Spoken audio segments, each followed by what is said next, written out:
As questions swirl about how much cryptocurrencies will be worth in the wake of the spectacular collapse of the crypto exchange FTX and other major platforms, a key question has emerged: who will keep your crypto safe? In response, some in the crypto community are calling for a return to its decentralized roots. Among the rallying cries of this latent movement, OC not your keys, not your coins. In other words, trust only yourself.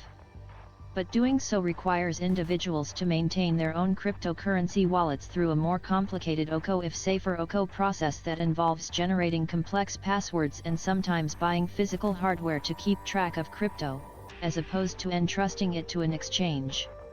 A company like FTX was supposed to hold your assets, but they ended up lending them out, Tracy Wong, deputy managing editor at the crypto news site CoinDesk, told NBC News. That concept is what undergirds the traditional monetary system and seems to go against the fundamental philosophy of cryptocurrency. This is like taking power back and being in charge of your own money, Wong said of decentralization.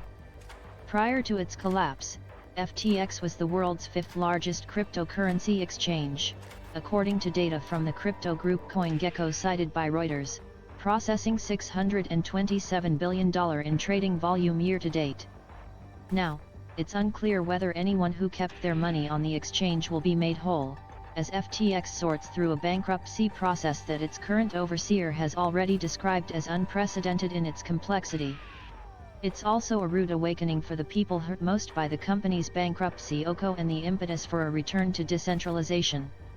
It becomes a choice between the risk of someone potentially absconding with your money even if the exchange makes it easier to buy, send, and hold it versus keeping total control of it, though at the cost of a more cumbersome accounting process. But it's not particularly easy to do. Keeping crypto offline except to trade it means generating a set of public and private keys a string of randomly generated letters and numbers and then creating an additional backup seed phrase consisting of 12 or 24 random words in case you lose the initial set of keys. It also means buying a USB-like device that acts as a piggy bank for your crypto. That used to be the way of the world when it came to Bitcoin. But as cryptocurrencies broadly became more mainstream, companies and exchanges sprang up that allowed people to buy crypto without those steps. Today, platforms seemingly untouched by the FTX collapse, like Coinbase, have sought to reassure their users that their assets remain safe and, in some cases, are not subject to lending. But that may not be enough for some users. Those of us grizzled veterans have seen this game before, said Caitlin Long, a blockchain consultant and founder and CEO of the crypto group Custodia Bank. We've been trying to warn folks, get your coins off exchanges, and there's been a huge wave since FTX collapsed. On Friday, Bitcoin Magazine reported that more than 150,000 Bitcoin, some $2 billion worth, had been taken off exchanges over the past 2 weeks. Still, among some influential crypto players, going fully off the grid would be a step in the wrong direction.